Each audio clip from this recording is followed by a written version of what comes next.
आज मु आपण शिवरात्रि स्पेशल गोटे पणा बा सरबतर रेसिपी नहीं आसी जोटा कि बहुत टेस्टी और यहाँ खूब कम समय आम घरे थी जिनस केमती आम कर भिडटी को आप देखु जानीपारे।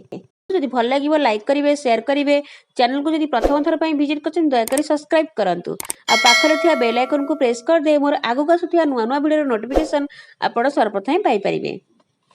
चलतु स्टार्ट करिबा। नमस्कार जय जगन्नाथ मु दीपाली आपण मानक स्वागत करुच्ची मोर ए वीडियो को। ई शरबत पई आवश्यक सामग्री होउची एडी मु दही नेची गोटे कप आ एडी आइस क्यूब नेची 8टी 2टी कदली नेची पाचिला कदली आ एडी चीनी नेची हाफ कप एडी अंगूर नेची 10 रु 15टा आ एडी गुजराती 2टा क्रश करी नेची आ एडी नडिया कोरा नेची हाफ कप।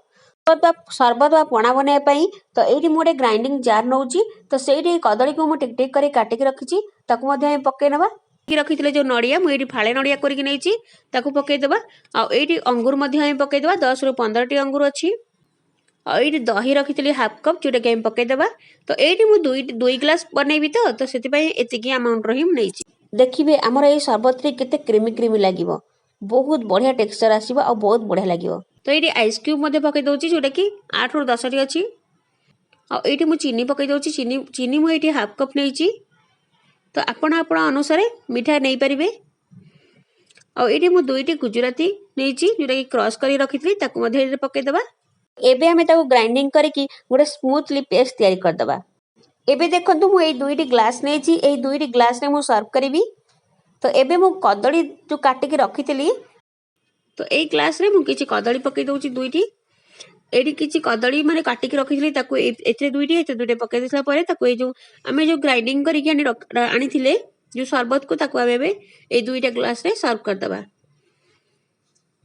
तो सर्व कला परे एडी डेकोरेट करिया पई मु एडी किछि नडिया रखिछि तो एबे आमे से नडिया को से ग्लास रे पकई दबा माने आपन को इच्छा मुताबिक मध्य फ्रूट्स नहीं पारिबे।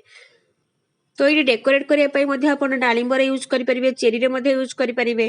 तो एडी किंतु मु नडिया डेकोरेट करिछि आ 2टी अंगूर को मध्य रखिथिली ताको एमती मझिरु फाळ करिकि एमती ताको लगै देली माने ता ऊपर एमती रखि देछि डेकोरेट करिया पई।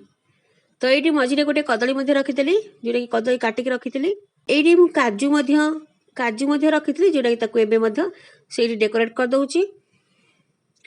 तो आपण चाहिए काजू किशमिश जहाँ भी नहीं पारे तो एबे हमर शरबत बा हमर जो पणाटा रेडी हो गला तो एबे आपण पी पारिबे माने एबे एटा को हमें पी पारिबा।